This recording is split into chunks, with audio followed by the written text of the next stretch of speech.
25 mil relatos de eventos católicos que desafiam a ciência moderna. Ao longo dos séculos, inúmeros episódios considerados milagrosos foram registrados, atribuídos à intervenção divina, a Jesus Cristo, às diversas invocações da Virgem Maria e às centenas de santos da Igreja Católica. A grande maioria dessas ocorrências, quase sempre relacionadas a curas de doenças graves, nunca recebeu o reconhecimento oficial da instituição religiosa por diversos motivos. Em muitos casos, o avanço da medicina e da pesquisa científica conseguiu esclarecer fenômenos antes tidos como inexplicáveis. No entanto, existem situações em que a ciência simplesmente não encontra respostas para o que aconteceu. Vamos explorar alguns desses episódios que continuam a intrigar pesquisadores e especialistas. O primeiro caso envolve um milagre associado ao Papa João Paulo II, ocorrido na Costa Rica. O médico Carlos Vargas examinava repetidamente os exames de Floribeto Mora Dias, uma paciente diagnosticada com um aneurisma cerebral que, segundo suas previsões, lhe daria apenas um mês de vida. Após conferir os resultados no laboratório para descartar qualquer erro, o profissional voltou ao consultório e revisou novamente o prontuário. Não havia dúvidas, o aneurisma, que antes ameaçava a vida da mulher, havia desaparecido por completo.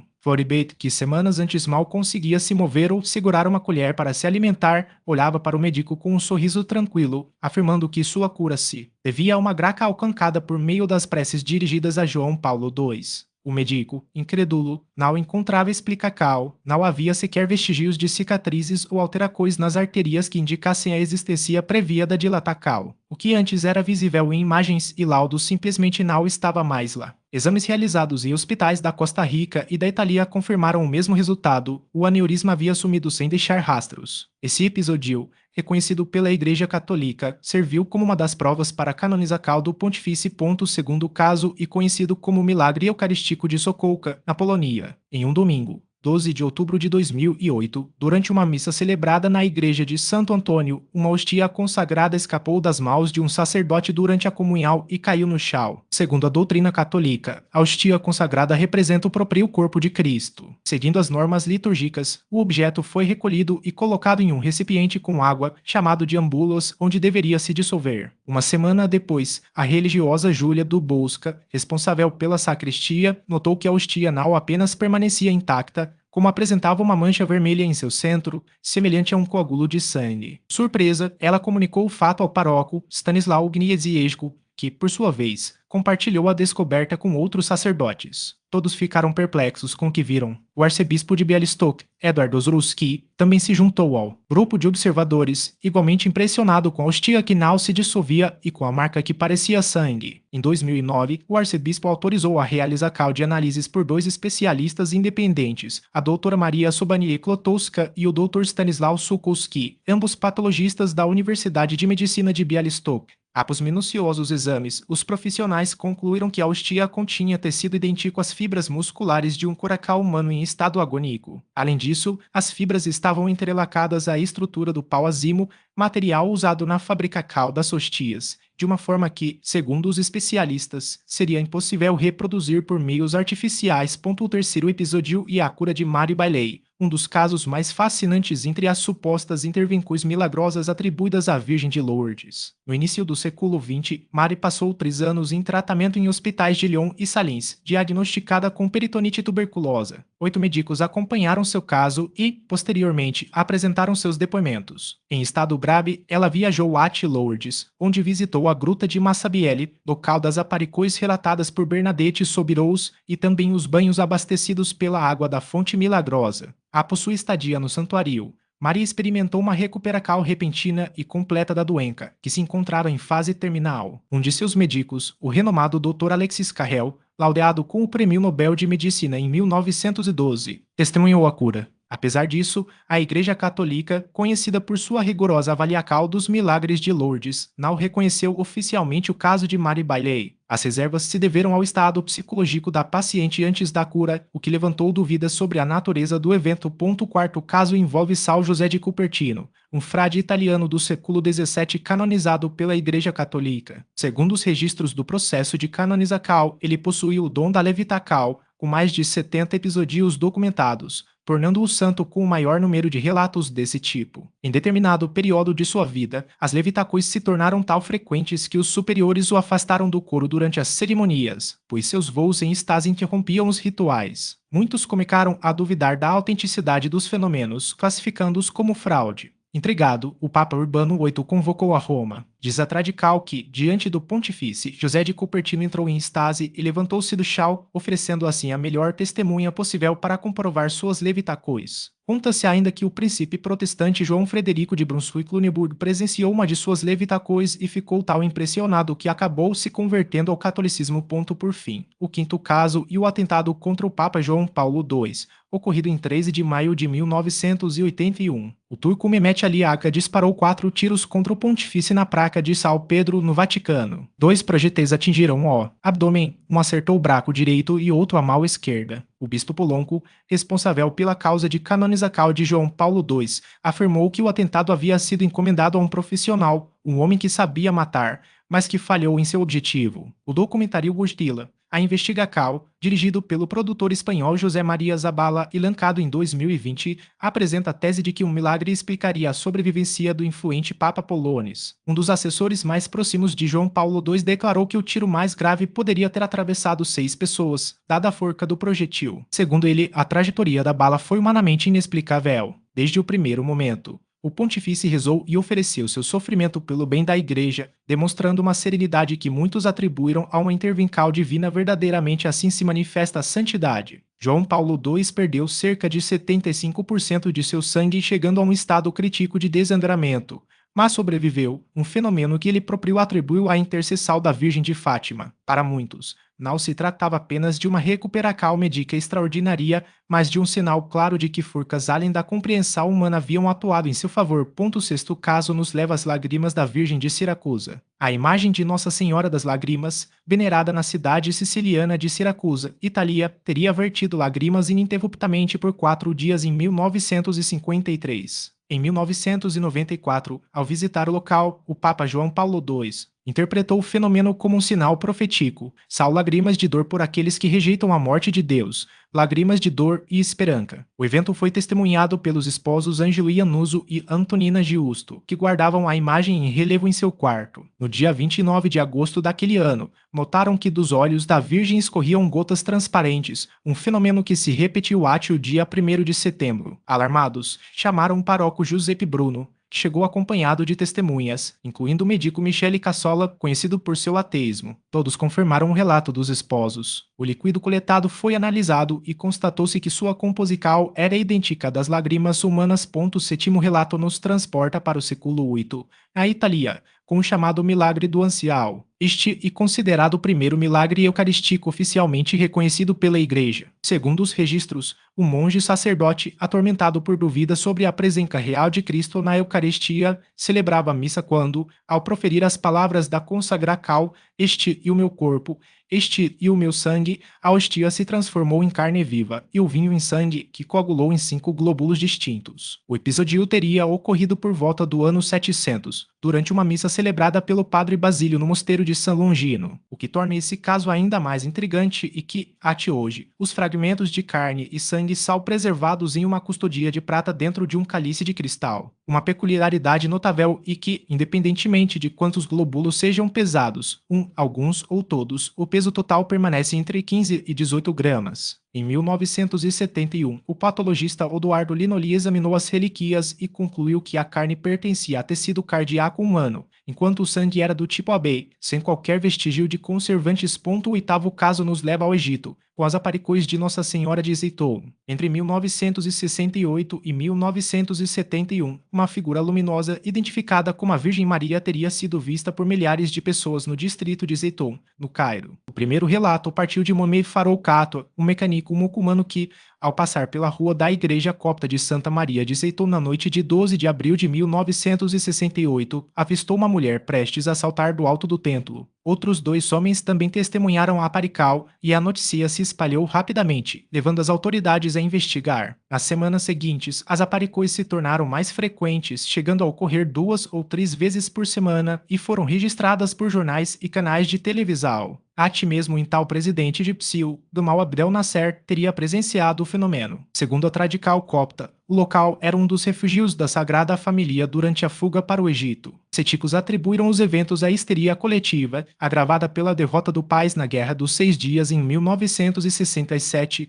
mas para os fiéis, tratava-se de um sinal divino em meio à turbulência política e social. O nono caso é um dos mais famosos da história religiosa, a liquefação do sangue de São Januário, padroeiro de Nápoles. São Januário foi decapitado no ano 305 durante as perseguições do imperador Diocleciano. Sua fama, porém, deve-se ao prodígio que ocorre anualmente desde o século XIV, a transformação de seu sangue solidificado em líquido. O ritual acontece 3 vezes ao ano, no sábado anterior ao primeiro domingo de maio em memoria da trasladação de suas relíquias, em 19 de setembro dia de seu martírio e em 16 de dezembro festa do santo como padroeiro da cidade. Durante a cerimônia, um sacerdote apresenta a ampola contendo sangue coagulado diante da urna com a cabeça do mártir. À medida que as orações progridem, o sangue se liquefaz e, em alguns casos, até aumenta de volume. Cientistas explicam o fenômeno como uma propriedade dos fluidos não newtonianos, como o sangue, que se comportam como sólidos em repouso e se tornam líquidos sob estacal. No entanto, há ocasiões em que a liquefação não ocorre ou é parcial, como em 1939 início da Segunda Guerra Mundial, 1940 entrada da Itália no conflito e 1943 ocupação alemã de Nápoles. Também não houve liquefação em 1918, durante o terremoto de Irpinia, que devastou a região da Campania. Para os fiéis, esses fracassos estão diretamente ligados a desastres ou períodos de grande sofrimento. Em 16 de dezembro de 2024, a expectativa pela liquefação foi ainda maior. O fenômeno, que costuma ocorrer pela manhã, só se concretizou às 17h40, deixando Nápoles em tensão durante todo o dia. A ausência inicial do milagre foi interpretada como um mau presságio e a cidade só respirou aliviada quando, após horas de orações, o sangue finalmente se liquefez. 11º caso nos apresenta o Padre Pio de Pietrelcina, uma das figuras mais controversas e veneradas da Igreja Católica. Nascido Francisco Forgione em 1887, o frade capuchinho ficou conhecido pelos estigmas, feridas semelhantes às de Cristo, que carregou por mais de 50 anos, além de outros dons extraordinários, como bilocacau, profecias e curas milagrosas. Canonizado por João Paulo II em 2002, Padre Pio foi, ao mesmo tempo, amado por seus fiéis em San Giovanni Rotondo e alvo de desconfiança por parte de céticos e até de membros da própria Igreja. Durante anos, o Vaticano o proibiu de exercer o ministério sacerdotal 1922-1933, mas isso não impediu que multidões o procurassem para confissões e bem-caos. Sua fama cresceu a ponto de se tornar um dos santos mais populares da Itália ainda em vida. No dia de sua canonização, 16 de junho de 2002, a praça de São Pedro estava lotada por 300 mil fiéis. Entre os relatos mais difundidos sobre Padre Pio estão os de curas milagrosas, bilocacau e até mesmo a capacidade de ler os pensamentos das pessoas. Um dos casos mais conhecidos envolve Gemma de Giorgi, uma menina siciliana que nasceu com catarata congênita e, segundo os registros, teria recuperado a visão após um encontro com o santo. Em 1947, Gemma foi levada por sua avó a San Giovanni Rotondo. Durante a viagem, a criança teria começado a enxergar, descrevendo detalhes como o mar e um navio que cruzava as águas. A avó, incrédula, só acreditou quando chegaram ao convento e Padre Pio, ao ouvir sua confissão, teria dito: "A menina não deve chorar, e você também não, porque ela vi você sabe que ela vi." Outro episódio frequentemente citado ocorreu em 1962, quando o então bispo de Cracovia, Karol Wojtyla, futuro Papa João Paulo II, visitou o Padre Pio para pedir sua intercessão pela cura de Wanda Poltowska, uma amiga acometida por câncer. Anos depois, descobriu-se que a doença havia regredido espontaneamente, um fato que muitos atribuíram ao oracal do frade Pompa devocal a Nossa Senhora de Fátima também está ligada a eventos considerados sobrenaturais. Além do famoso milagre do sol, os 3 pastorinhos, Lúcia dos Santos e seus primos Jacinta e Francisco Marto, relataram que a Virgem lhes revelara uma profecia. Uma grande luz no céu anunciaria o início de uma nova guerra mundial. Em 25 de janeiro de 1938, uma aurora boreal de intensidade incomum iluminou o hemisfério norte, sendo visível até em regiões tal ao sul quanto a Califórnia e o norte da África. O fenômeno, considerado o mais espetacular dos últimos 229 anos, alarmou populações em cidades como Paris,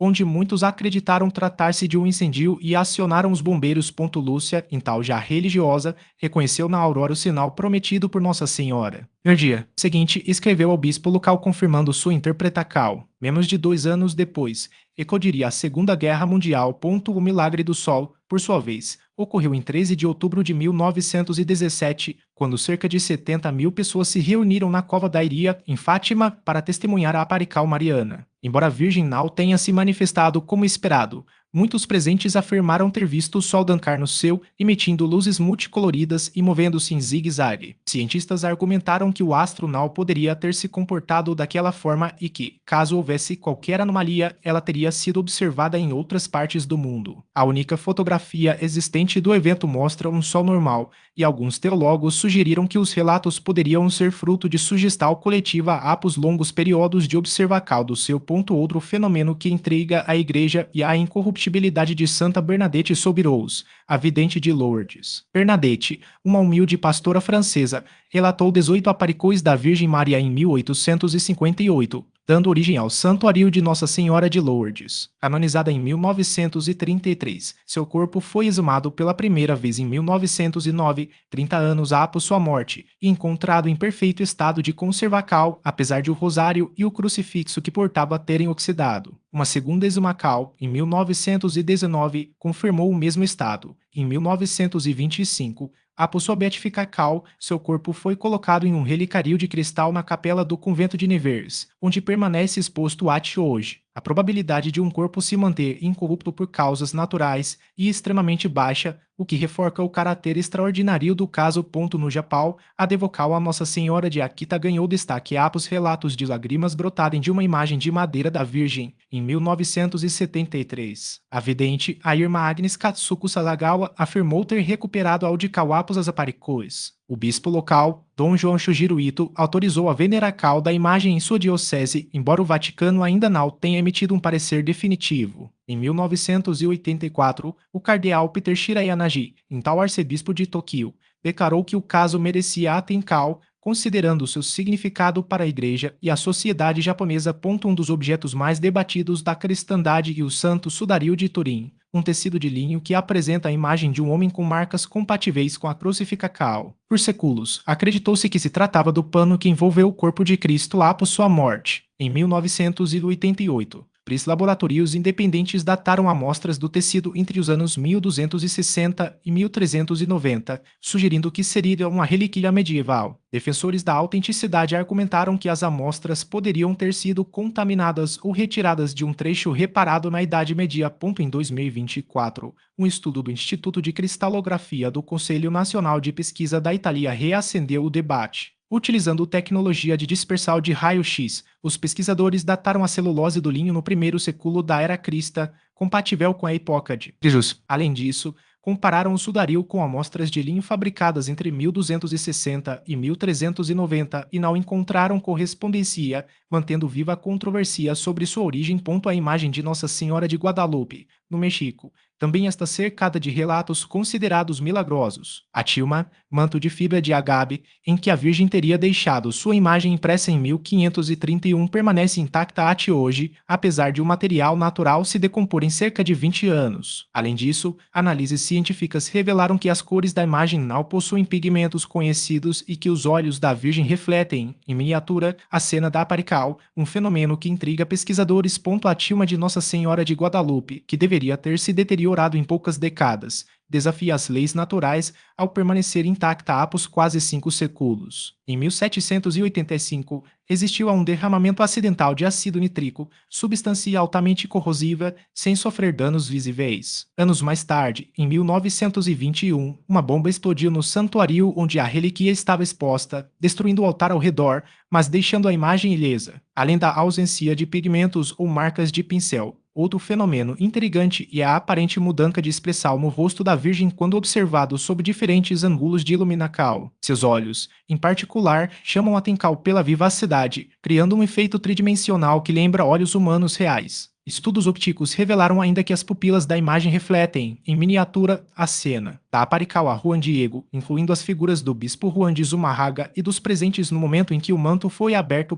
Outra manifestacal mariana que atrai milhões de peregrinos anualmente e Nossa Senhora de Lourdes, na Franca. Desde as Aparicôs a Bernadette Soubirous em 1858, a água que brota da gruta de Massabielle é considerada milagrosa. Diariamente, o manancial produz cerca de 7.000 litros e inúmeros fiéis relatam curas após beber ou banhar-se nela. Ao longo de mais de 160 anos, foram registradas aproximadamente 7.000 curas atribuídas à intercessão da Virgem, das quais apenas 70 receberam reconhecimento oficial da Igreja Católica. A Institucal adota critérios rigorosos para validar esses casos, exigindo que as doenças sejam graves e incuráveis segundo os conhecimentos médicos da época, além de que a recuperação seja instantânea, completa e duradoura, sem recaídas. O médico Francis Patrick Tellier, ex-diretor do Escritório Médico de Lourdes, destacou que a Igreja prefere não reconhecer um milagre a proclamar um falso. Entre os casos mais impressionantes está o de Jean-Pierre Bailly, um homem paralisado por esclerose múltipla que, em 1987, recuperou os movimentos após uma visita a Lourdes. Sua cura foi reconhecida pela Igreja em 1999. Outro exemplo é o de Danila Castelli, que sofria de uma doença vascular rara e foi curada em 1989 após mergulhar nas águas do santuário. Em setembro de 1993,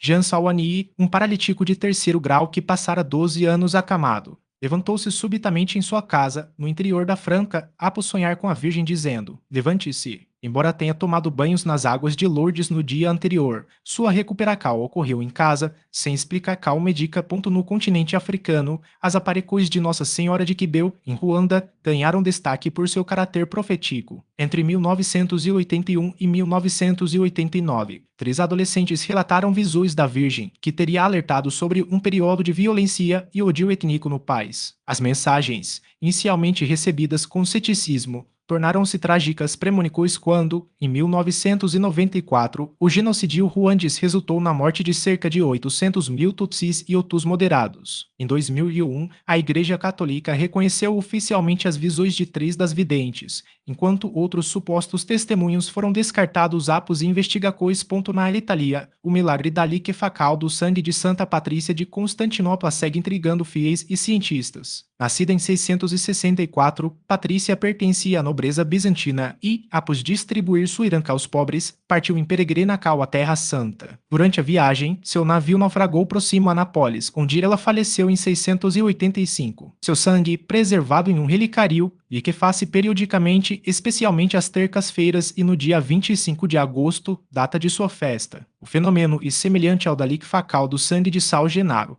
padroeiro da cidade, embora menos conhecido. Na Espanha, a devoção a Nossa Senhora do Pilar remonta aos primórdios do cristianismo no país. Segundo a tradição, a Virgem apareceu em carne e osso ao apóstolo Tiago, em Saragoca, no ano 40 DC para encorajá-lo em sua missão evangelizadora. Ela teria deixado como sinal uma coluna de jaspe, sobre a qual foi erguida a primeira capela mariana do Ocidente. Hoje, a Basílica de Nossa Senhora do Pilar é um dos santuários mais visitados da Europa, atraindo milhões de devotos anualmente. A coluna original, revestida de prata e bronze, permanece exposta no interior do templo, sendo objeto de veneração constante. Outra relíquia que desperta fascínio e o santo sudario de Manopelo, um véu de linho que, segundo a tradição, teria sido usado por Santa Verônica para enxugar o rosto de Jesus durante a via sacra. A imagem impressa no tecido, que muitos acreditam ser o verdadeiro rosto de Cristo, foi redescoberta em 1999 pelo historiador alemão Paul Bade em uma igreja capuchinha na Itália. Embora especialistas em arte medieval argumentem que a imagem apresenta características de uma pintura da época, análises científicas revelaram que o tecido é feito de fibras de bisso, um material raro produzido por moluscos marinhos, o que reforça seu caráter extraordinário. Por fim, os milagres atribuídos a Nossa Senhora do Rosário de Pompeia, na Itália, transformaram o antigo santuário em um dos principais centros de peregrinação mariana do país. Em 1878, o advogado Bartolo Longo adquiriu uma pintura da Virgem entregando o rosário a São Domingos e Santa Catarina de Siena, e a colocou em uma pequena capela nas proximidades das ruínas da antiga Pompeia, destruída pela erupção do Vesúvio no ano 79. Desde então, inúmeros fiéis relatam curas e gracas alcançadas por meio da intercessão da Virgem de Pompeia, consolidando o local como um símbolo de fé e renovação espiritual.